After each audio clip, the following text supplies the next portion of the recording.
Chapter 8 of the Invasion by William Le Queux. This recording is in the public domain. Recording by Tom Weiss. Chapter 8. Defences of South London. Preparations were being continued night and day to place the working class districts in Southwark and Lambeth in a state of strong defence, and the constant meetings convened in public halls and chapels by the newly formed League of Defenders incited the people to their work. Everybody lent a willing hand, rich and poor alike. People who had hitherto lived in comfort in Regent's Park, Hampstead, or one of the other better class northern suburbs, now found themselves herded among all sorts and conditions of men and women, and living as best they could in those dull drab streets of Lambeth, Walworth, Battersea, and Kennington. It was, indeed, a strange experience for them. In the sudden flight from the north, parents had become separated from their children, and husbands from their wives, so that in many cases haggard and forlorn mothers were in frantic search of their little ones, fearing that they might have already died of starvation or been trampled underfoot by the panic-stricken multitudes. The dense population of South London had already been trebled. They were penned in by the barricades in many instances, for each district seemed to be now placing itself in a state of defence, independent of any other. Kennington, for instance, was practically surrounded by barricades, tons upon tons of earth being dug from the Oval and the Park. Besides the barricades in Harleyford Road and Kennington Lane, all the streets converging on the Oval were blocked up, a huge defence arm just being completed across the junction of Kennington and Kennington Park Roads, and all the streets running into the latter thoroughfare from that point to the big obstruction at the Elephant were blocked by paving stones, bags of sand, barrels of cement, bricks, and such like odds and ends impervious to bullets. In addition to this there was a double fortification in Lambeth Road, a veritable redoubt, as well as the barricade at Lambeth Bridge, while all the roads leading from Kennington into Lambeth Road, such as St. George's Road, Kennington Road, High Street, and the rest, had been rendered impassable and the neighbouring houses placed in a state of defence. Thus the whole district of Kennington became therefore a fortress in itself. This was only a typical instance of the scientific methods of defence now resorted to. Mistakes made in North London were not now repeated. Day and night every able-bodied man, and woman too, worked on with increasing zeal and patriotism. The defences in Haverstock Hill, Holloway Road, and Edgware Road, which had been comprised of overturned tramcars, motor buses, household furniture, etc., had been riddled by the enemy's bullets. The lesson had been heeded, and now earth, sand, tiles, paving stones, and bricks were used. From nearly all the principal thoroughfares south of the river, the paving stones were being rapidly torn up by great gangs of men, and whenever the artillery brought up a fresh Maxim or field gun the wildest demonstrations were made. The clergy held special services in churches and chapels, and prayer meetings for the emancipation of London were held twice daily in the Metropolitan Tabernacle at Newington.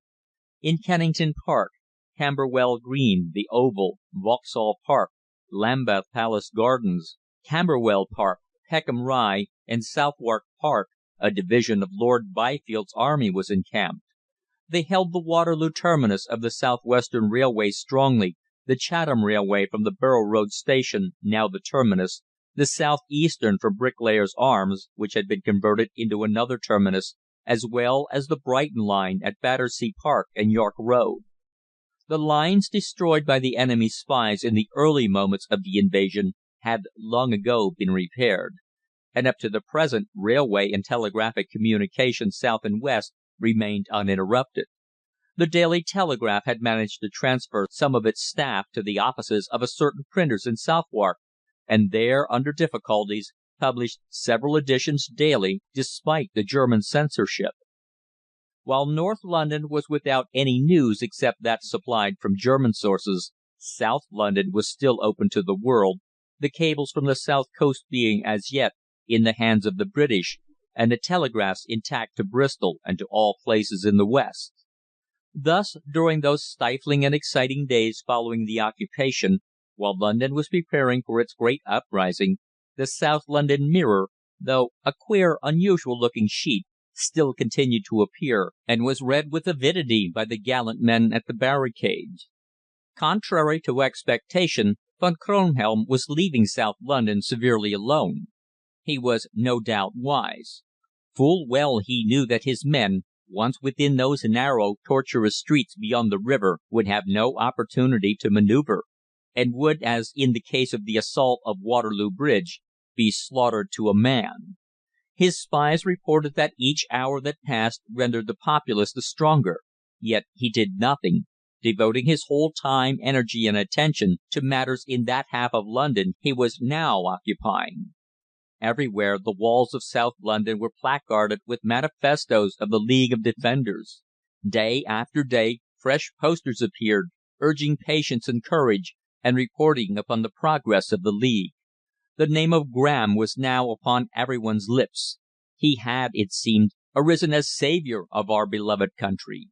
Every word of his inspired enthusiasm, and this was well illustrated at the mass meeting on Peckham Rye, when, beneath the huge flag of St. George, the white banner with the red cross, the ancient standard of England, which the League had adopted as theirs, he made a brilliant and impassioned appeal to every Londoner and every Englishman. Report had it that the Germans had set a price upon his head, and that he was pursued everywhere by German spies, mercenaries who would kill him in secret if they could. Therefore he was compelled to go about with an armed police guard, who arrested any suspected person in his vicinity. The Government, who had at first laughed Graham's enthusiasm to scorn, now believed in him. Even Lord Byfield, after a long council, declared that his efforts to inspire enthusiasm had been amazingly successful, and it was now well known that the Defenders and the Army had agreed to act in unison towards one common end, the emancipation of England from the German thraldom. Some of the men of the Osnabrück Regiment, holding Canning Town and Limehouse, managed one night, by strategy, to force their way through the Blackwall Tunnel and break down its defences on the Surrey side in an attempt to blow up the South Metropolitan Gas Works. The men holding the tunnel were completely overwhelmed by the number that pressed on, and were compelled to fall back, 20 of their number being killed. The assault was a victorious one, and it was seen that the enemy were pouring out, when of a sudden there was a dull, heavy roar, followed by wild shouts and terrified screams, as there rose from the centre of the river a great column of water, and next instant the tunnel was flooded, hundreds of the enemy being drowned like rats in a hole. The men of the Royal Engineers had, on the very day previous, made preparations for destroying the tunnel if necessary, and had done so ere the Germans were aware of their intention.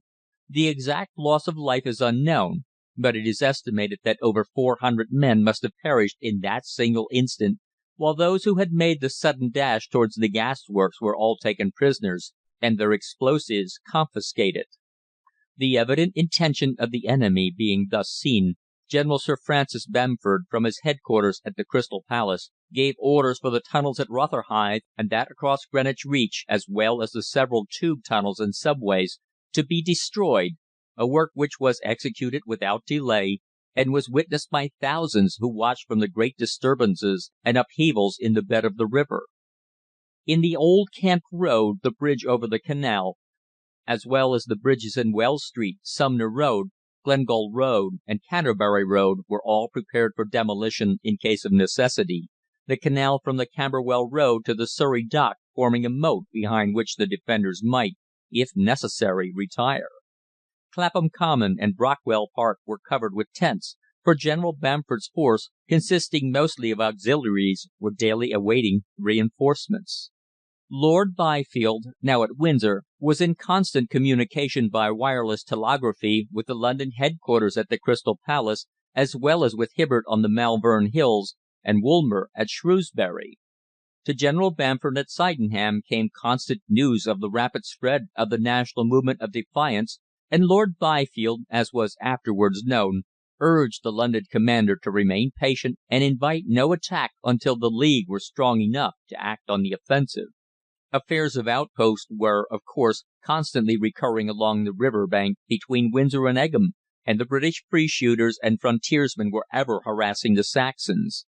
Very soon Von Kronhelm became aware of Lord Byfield's intention, but his weakness was apparent when he made no counter move. The fact was that the various great cities he now held required all his attention and all his troops. From Manchester, from Birmingham, from Leeds, Bradford, Sheffield, and Hull came similar replies. Any withdrawal of troops from either city would be the signal for a general uprising of the inhabitants. Therefore, having gained possession, he could only now sit tight and watch. From all over Middlesex, and more especially from the London area, came sensational reports of the drastic measures adopted by the Germans to repress any signs of revolt.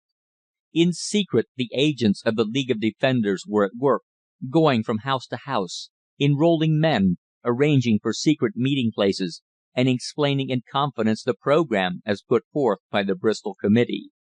Now and then, however, these agents were betrayed, and their betrayal was in every case followed by a court-martial at Bow Street, death outside in the yard of the police station, and the publication in the papers of their names, their offence, and the hour of the execution. Yet, undaunted and defiantly, the giant organization grew as no other society had ever grown, and its agents and members quickly developed into fearless patriots. It being reported that the Saxons were facing Lord Byfield with the Thames between them, the people of West London began in frantic haste to construct barricades. The building of obstructions had, indeed, now become a mania north of the river as well as south. The people, fearing that there was to be more fighting in the streets of London, began to build huge defences all across West London. The chief were across King Street, Hammersmith, where it joins Goldhawk Road, across the junction of Goldhawk and Uxbridge Roads, in the Harrow Road where it joins Admiral Road, and Willesden Lane, close to Paddington Cemetery, and the Latimer Road opposite St. Quintin Park Station. All the side streets leading into the Goldhawk Road, Latimer Road, and Ladbroke Grove Road were also blocked up, and hundreds of houses placed in a state of strong defence. With all this, Von Kronhelm did not interfere. The building of such obstructions acted as a safety valve to the excited populace, therefore he rather encouraged them than discountenanced it. The barricades might, he thought, be of service to his army, if Lord Byfield really risked an attack upon London from that direction.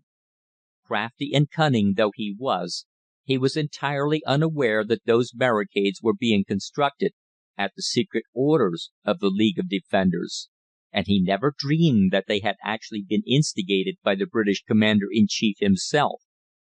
Thus the day of reckoning hourly approached, and London, though crushed and starving, waited in patient vigilance. At Enfield Chase was a great camp of British prisoners in the hands of the Germans, amounting to several thousands. Contrary to report, both officers and men were fairly well treated by the Germans, though with his limited supplies Von Kronhelm was already beginning to contemplate releasing them. Many of the higher grade officers who had fallen into the hands of the enemy, together with the Lord Mayor of London, the mayors of Hull, Goole, Lincoln, Norwich, Ipswich, and the Lord Mayors of Manchester and Birmingham, had been sent across to Germany, where, according to their own reports, they were being detained in Hamburg and treated with every consideration. Nevertheless, all this greatly incensed Englishmen. Lord Byfield, with Hibbert and Woolmer, was leaving no stone unturned in order to reform our shattered army, and again oppose the invaders. All three gallant officers had been to Bristol, where they held long consultation with members of the Cabinet, with the result that the Government still refused to entertain any idea of paying the indemnity. The Admiralty were confident now that the command of the sea had been regained, and in Parliament itself a little confidence was also restored. Yet we had to face the hard facts that nearly 200,000 Germans were upon British soil, and that London was held by them. Already parties of German commissioners had visited the National Gallery, the Wallace Collection, the Tate Gallery, and the British and South Kensington Museums, deciding upon and placing aside certain art treasures and priceless antiques ready for shipment to Germany. The Raphaels, the Titians, the Rubens, the Fra Angelicos, the Velasquezes, the Elgin marbles, the best of the Egyptian, Assyrian, and Roman antiques, the Rosetta Stone, the early biblical and classical manuscripts, the historic charters of England, and such like treasures, which could never be replaced, were all catalogued and prepared for removal. The people of London knew this, for though there had been no newspapers, information ran rapidly from mouth to mouth. German sentries guarded our world-famous collections, which were now indeed entirely in the enemy's hands, and which the Kaiser intended should enrich the German galleries and museums. One vessel flying the British flag had left the Thames laden with spoil, in an endeavour to reach Hamburg, but off Harwich she had been sighted and overhauled by a British cruiser, with the result that she had been steered to Dover. Therefore our cruisers and destroyers, having thus obtained knowledge of the enemy's intentions, were keeping a sharp lookout about the coast for any vessels attempting to leave for German ports. Accounts of fierce engagements in the Channel between British and German ships went the rounds, but all were vague and unconvincing. The only solid facts were that the Germans held the great cities of England, and that the millions of Great Britain were slowly but surely preparing to rise in an attempt to burst asunder the fetters that now held them. Government, Army, Navy, and Parliament had all proved rotten reeds. It was now every man for himself, to free himself and his loved ones, or to die in the attempt. Through the south and west of England Graham's clear, manly voice was raised everywhere, and the whole population were now fast assembling beneath the banner of the Defenders, in readiness to bear their part in the most bloody and desperate encounter of the whole war. The swift and secret death being meted out to the German sentries, or in fact to any German caught alone in a side street, having been reported to Von Kronhelm, he issued another of his now famous proclamations, which was posted upon half the hoardings in London. But the populace at once amused themselves by tearing it down wherever it was discovered. Von Kronhelm was the arch enemy of London, and it is believed that there were at that moment no fewer than 5 separate conspiracies to encompass his death. Londoners detested the Germans, but with a hatred 20 times the more intense did they regard those men who, having engaged in commercial pursuits in England, had joined the colours and were now acting as spies. End of chapter 8. Recording by Tom Weiss, Tom'sAudiobooks.com.